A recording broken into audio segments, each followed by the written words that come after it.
गुणधरनन्द्याचार्य प्रवचनतः प्रेरणागता भक्ताः भव्यनवग्रहतीर्थं कृतवन्तः सर्वलाभा। ओम ह्रीं श्रीं क्लीं ऐं मं मं जं जं शिं दर्ति भगवती श्रीमती ओम क्रों ह्रीं श्री गुणधरनन्दिनां देश्यां पापं खंड खंड हनाना दहद पच पच कुट कुट गिरिमरां जं जिं झां शिं शिं रां ह्रीं द्रौं भगवती श्रीमती तत गुणधरनन्दिनां देश्य श्रीरस्तु सिद्धिरस्तु पुष्टि शांति कांति कल्याणमस्तु स्वाहा। ओम निखिल भुवन भवन मंगली भूत जन संपत्ति संप्राप्त वर विनो काला गुरु रचना शांति करो कांति करो कल्याणमस्तु स्वाहा। ओम शाकाग्रमस्तु शांति करोतु कांति करोतु सौभाग्यं संतोषं संपद संपत्ति विद्यमानस्य सेत्वा सद्यमिषदेतु सेयत परमरतो वरांजां चिंच अंसासि अंसा सोम नमोते भगवते तुमगातिगातिकाष्ट महाप्रयतायां चतुर्दशमितानंद दर्शन वीर सुखात्मक अष्टादोष रहिताय पंचमा गुणदशताय दश विशेषण दवदेगतम चक्राय चमरमेर गुरामंगनारं जं चिं क्लीं द्रदय स्वाहा। ओम ह्रीं शीतोदपदान शीतलो भगवान सीतापान्तु शिमस्त्वा गंधोदकपणा गंधापीडन गंधापान्तु शिमस्त्वा अक्षतपदान क्षेपान्तु शिमस्त्वा पुष्पदंतपदान पुष्पाणि पान्तु शिमस्त्वा नैवेद्यपदान निमिनाथो भगवान पीयूषपणन्ति शिमस्त्वा दीपप्रदान चंदप कर्पूर माणिक दीपा पान्तु शिमस्त्वा धूपप्रदान धर्मनाथ भगवान गुलादि दर्शन शिमस्त्वा फलप्रदान पार्श्वनाथ क्रमार्क नारक प्रदान शिमस्त्वा अरहंत पान्तु सद्धर्म सिद्धा पान्तु आचार्य पान्तु शुद्धोपाध्याय पान्तु सुमन शास्त्र सर्वसाधु पांतो अनदान विज्ञानमस्तु। ओम ह्रीं 24 तीर्थंकराय जलादि अर्घ्यं निरूपामिति स्वाहा। श्रीमताजित स्वामिना जय शक्तिर्भवत्वा संभव स्वामिनानिक गुणचास्त्वा स्वामिना श्रीपामृतं पृच्छन्त्वा सुमति स्वामिना श्रीपात्रामृतं पयित्वा पद्मप्रदयां पृच्छन्त्वा ततो असुपुत्र तत्र असकरोत्वा विमल स्वामिना श्रीपात्र सद्धर्मंतना स्वामिना अनेक धर्म स्वामिना श्रीपाश्रमत्वा स्वामिना सद शांतिना शांति करो ना स्वामिना श्रीपाप्रद करत्वा जन स्वामिना श्रीवाद वर्धमान स्वामिना श्रीपाद वर्धमान स्वामिना प्रदर्शकुंचास्त्वा श्रीमद भगवत परम शांति भट्ट प्रहलाद स्वांति शंकराचार्य अनेक गुणगुणवता मने प्रदान सिद्धि प्रचंतुवा ओम नरप सत्य स्मरण श्री पृष्ठया सरस्वतीया प्रियंताम प्रियंताम आमश्री पुरुष सरस्वतीया प्रेन्तां प्रेन्तां जलतमविचनाकाचनश्वा प्रेन्तां प्रेन्तां उग्रदितु महत्पश्वा प्रेन्तां प्रेन्तां अतिष्ठतोद्यमन प्रे केवल ज्ञानश्वा प्रेन्तां प्रेन्तां यमवर्णकुपिरवासिश्वा प्रेन्तां प्रेन्तां तवासुक तक्षक कर्कोट पद्म महापद्म शंखविजय मोरगश्वा प्रेन्तां प्रेन्तां इंद्रनैऋत्यवर्णवाय कुबेरेशान धर्णेन्द्र सोमदस्तिक्पालश्वा प्रेन्तां प्रेन्तां सुरा सुरेंद्र चमस विद्याधर किन्नर किंबुज राक्षस भूत पिशाचवा प्रेन्तां प्रेन्तां बुद्ध शुक्र बृहस्पति शनि राहु केतु महाज्योति देवताश्वा प्रेन्तां प्रेन्तां चमर विरचना धरणानंद भूतानंद विनोदारणि विनोदारी पूर्ण विशिष्ट जलकांत जलगपदी विंशति प्रतिघोष महर्षिगणिका अमित गंत जीवन चिंति अग्नि चिंति विंशति भुवन देवताश्वा प्रेन्तां प्रेन्तां षोडशवंत देवताश्वा प्रेन्तां प्रेन्तां जन जनकाश्वा प्रेन्तां प्रेन्तां जनमातृका देवताश्वा प्रेन्चतुर्यक्षजन शासन देवताश्वा प्रेन्तां प्रेन्तां कमलवासी देवताश्वा प्रेन्तां प्रेन्तां श्री पंचति देवताश्वा प्रेन्तां प्रेन्तां नवग्रहमेन्द्र देवताश्वा प्रेन्तां प्रेन्तां अनुमानद देवताश्वा प्रेन्तां प्रेन्तां अतिदानगत सकलसिद्ध समश्वा प्रेन्तां प्रेन्तां सर्वकाल गुणदेव समपुनित पुण्यस्वनुत धर्मतां श्रीवर्तां राम जाम चिं च स्वस्ति स्वस्ति मेष लक्ष्मी वरदते लक्ष्मी प्रेन्तां प्रेन्तां ओम वृषभकाजित राहुकित नवकृतश्वा प्रेन्तां ओह कीर्ति लक्ष्मी प्रेन्तां प्रेन्तां ओम वृषभादि प्रदेश शांतिकर क्रमरेपो दुर्गांता जाजित्र सोमंगल बृहस्पति राव केतु नौकर देवता शिवा प्रेन्तां प्रेन्तां तिथि नक्षत्र मुहूर्त क्रमादि सर्वे गुरु दक्षिण काष्ठ होतो स्वाहा मयूरतानंद नतिमतमातुभत्र भात्र पुत्र पौत्र कलत्रां गुरु संबंधी बंधकरस्य गुणनंदिनां देश्य धनदान्य धनदान्यति सामद प्रामोद भवतु तदास्तु शान्तिर्भवतु तदास्तु तुष्टिर्भवतु तदास्तु सिद्धिर्भवतु तदास्तु अविघ्नमस्तु तदास्तु आयुष्मतु तदास्तु स्वकर्म तदनंदन पुण्यतन धर्मोत्तम श्रीवर्तन क्लारम जम छिम स्वस्ति स्वस्ति में स्वाहा। ओम नमो रते भगवते श्रीमते पार्श्वनाथ तीर्थंकराय द्वादश प्रभमंडलमणिताय द्वादश सुकृताय सर्वज्ञ स्वयंभे सिद्धाय बुद्धानंद शरणं वीरानंद सुखाय त्रिगंध शरणं दर्शन सत्यान दलन ब्रह्मण संगाजराम रास्माकं श्री गुरुतरंदी नाम देशम मृत्युम चिनातकम चिना बलिकम चिना क्रोधम चिन्मिंदा पापम चिना भय अग्नि चिना शत्रुवं चिना सर्व राजभय चिना चोर चिन्मिंदा सर्वग्रह चिना सच्चा परकर्ता सुलोरोगम चिना चिना सर्वश्वमारिं चाचमारिं चिन्मिंदा सर्वसस्यमारिं च धनवृक्षे कलपत्र पुष्पमारिं चिन्मिंदा सर्वफलमारिं च राष्ट्रदेशमारिं चिन्मिंदा सर्वविश्वमारिं कविदं वेदिनियं च मौनियं सर्वकर्मण दुर्गतं चिन्मिंदा ओम सुदर्शन महाराज चक्र विकृत तेजोल सर्व शांतिम कुरकुरो जनानंदम कुरकुरो सर राजानंदम कुरकुरो भव्यानंदम कुरकुरो गोकुलानंदम कुरकुरो सग्राम नगर कटोल कुरकुरो कुरकुरो सर्व सत्तम कुरसरणम कुरकुरो सब दुःख मनाना दादा पच पच कुट कुट शीघ्रम सर्वश्यमानम हुम फट स्वाहा। ओम नमो रते भगवती श्रीमती प्रक्षिणा श्री द्वितीय शांतिनाथ शांति का सर्वगत सर्वजन ओम राम ह्रीम रूम राशम गुणदंडि नाम देश सर्व शांतिम तुष्ट्यम पुष्ट्यम रिद्धिम सिद्धिम कुरकुरो ह्रीम बशट नमः स्वाहा। सभी प्रकार के अपघात दुर्घटना आदि दोष न हो, यह इस हेतु से मंत्र ओम राम नमो हरियंताणम ओम ह्रीम नमो सिद्धानम ओम रोम नमो ऐर्यानम ओम रोम नमो वज्रायानम ओम रह नमो लोभे सवसावनम सर्व मृत्युम घाते घाते आयुष्वर्धे वर्धय स्वाहा। आइए, कल मैं आपको अपनी जीवन में शांति की स्थापना कैसी हो इसके बारे में कुछ बिंदु बोल रहा था। घरों के अंदर जो घर बनाए, सभी से एक आत्मीय निवेदन है, घर बनाने के पहले वास्तु को पहले शुद्ध कर ले। व्याघ्रमुखी घर नहीं होना चाहिए। व्याघ्र यानी जो व्याघ्र होता है, वो व्याघ्र जो है उसका जो बॉडी का जो बनावट है वो सबसे पहला ऐसा लंबा रहता है, फिर ऐसा होता है, फिर पूंछ छोटा सा होता है, यूं करके यूं फिर वापिस ये रहता है। पहला चेहरा यूं रहता है, फिर ये सब फूल जाता है, फिर उसके बाद इस प्रकार व्याघ्रमुखी बोलते हैं। व्याघ्राकृति का अगर कोई प्लाट है या घर बना हुआ है तो मनुष्य के जीवन में अगर वह शांति चाहे तो भी नहीं हो सकता।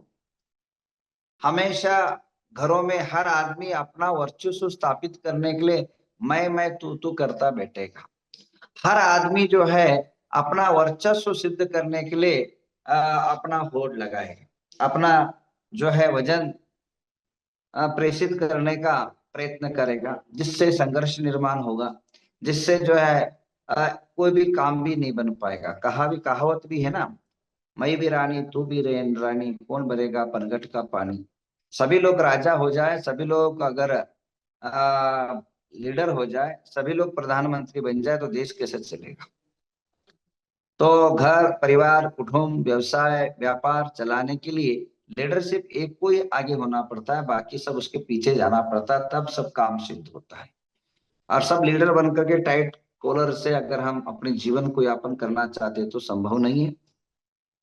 तो जो व्याघ्रमुखी जिनके घर है, प्लांट है या वास्तु है, उन लोगों की यह समस्या, नौकर भी शेर बन करके, नौकर भी जो है अपने दबाव मालक को बना करके उससे काम निकलता है, जिससे मालक मेंटली टॉर्चरित होता है, माइंड से जो है वो डिस्टरबेंस होता है। तो कहने का तात्पर्य ये है, आप सभी लोग जो है अगर व्याघ्रमुखी है तो बीच में सेंटर वो तो छोड़ देना चाहिए। सबसे पहले व्याघ्रमुखी प्लाट को अंदर घर बनाना नहीं चाहिए। अगर बनाने की प्रसंग आ जाए या बना हुआ है तो चौक को एक कंपाउंड कर लेना चाहिए, चारों तरफ एक कंपाउंड कर लेना चाहिए। जो वेस्ट जमीन है, मतलब सोचिए जैसे ऐसा बना और ऐसा बना, जो बीच का जो सेंटर का है चौक, उसमें कंपाउंड कर लेना चाहिए। और बाकी जगह पेड़ पौधे आदि लगा दिया तो वो थोड़ा सा एक 30% 40% जो है दोष दूर होता है। बाकी स्वभाव तो उसका असर तो दिखाएगा ही दिखाएगा। ये एक कारण, अशांति होने के कारण जो है, ये भी एक कारण है। अगर शरीर की बात करें, पित्त प्रकृति जिनका है, बीपी शुगर जिनका है, उनका जो है क्रोध शारीरिक रूप से उबलता रहता है। वे उनकी पित्त प्रकृति वाले चिड़चिड़ापन, कमजोरी से जो है उनको जो है चिड़चिड़ापन आता है, तो वो अपनी पित्त प्रकृति को शमन करने से वो तत्संबंधित जो क्रोध है वो शांत होता है। बीपी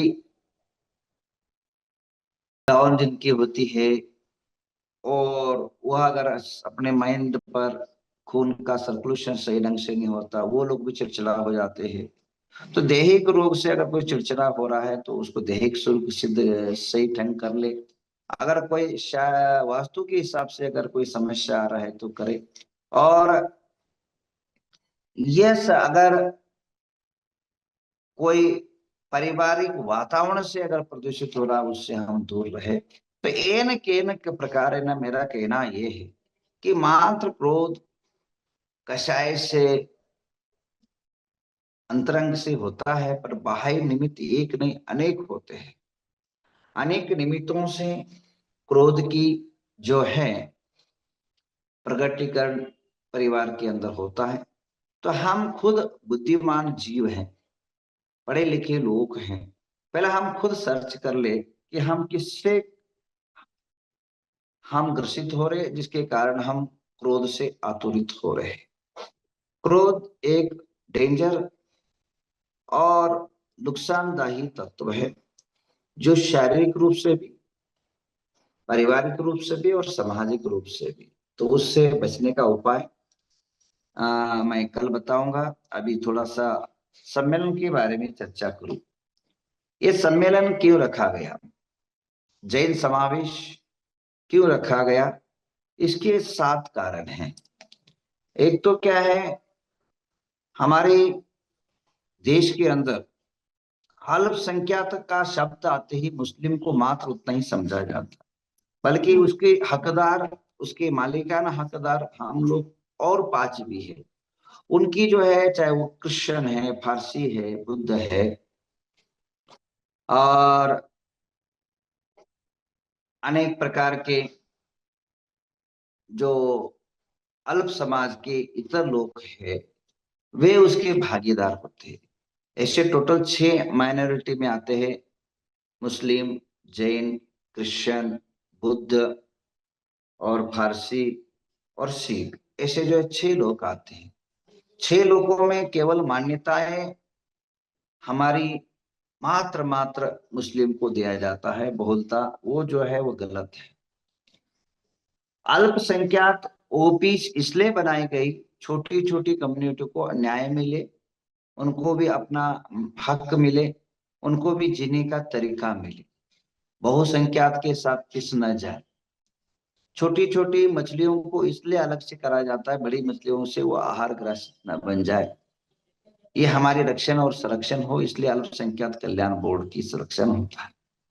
बट होता क्या है, जिसकी लाठी उसकी भैंस, जिसके पास पावर ज्यादा उसी का जो है आज बोलबाला चलता है। तो उसके विरोध में हमारा यह आंदोलन है। अब दिक्कत यह है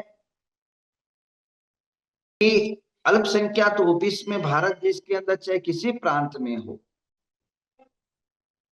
एक ही कम्युनिटी का वो डायरेक्टर भी उसी कम्युनिटी का रहेगा, अधिकतम अधिकतम 80% उसी कम्युनिटी का सेक्रेटरी रहेगा, उसी कम्युनिटी का सब कुछ रहेगा।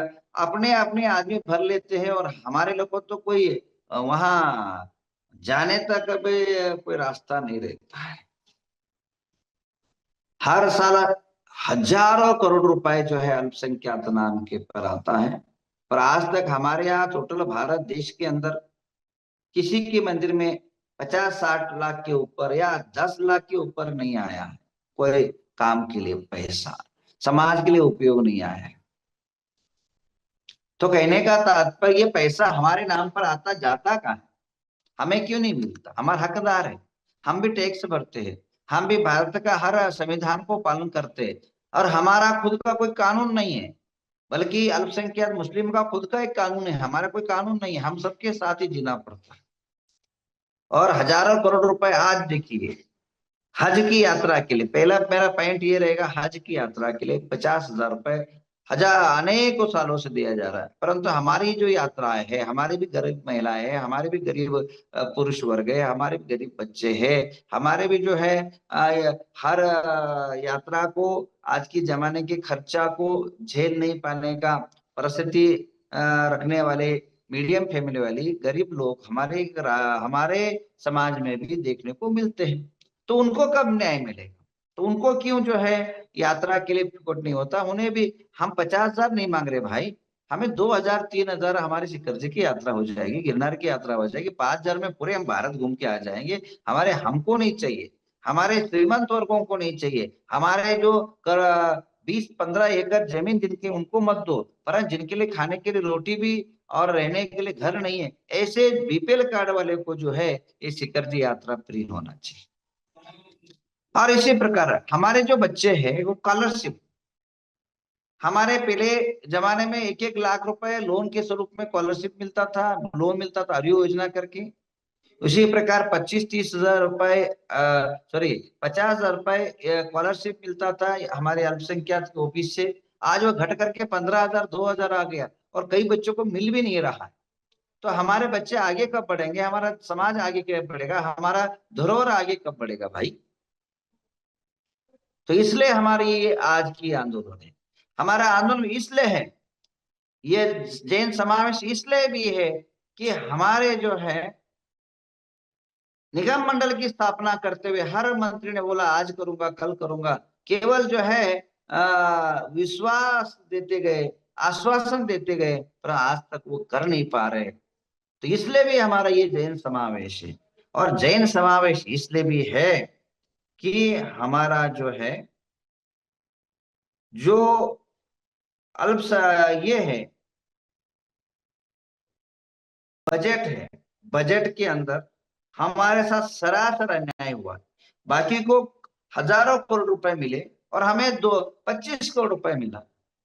हमने कौन से अपराध किए भाई? हमने कौन से पाप किए भाई?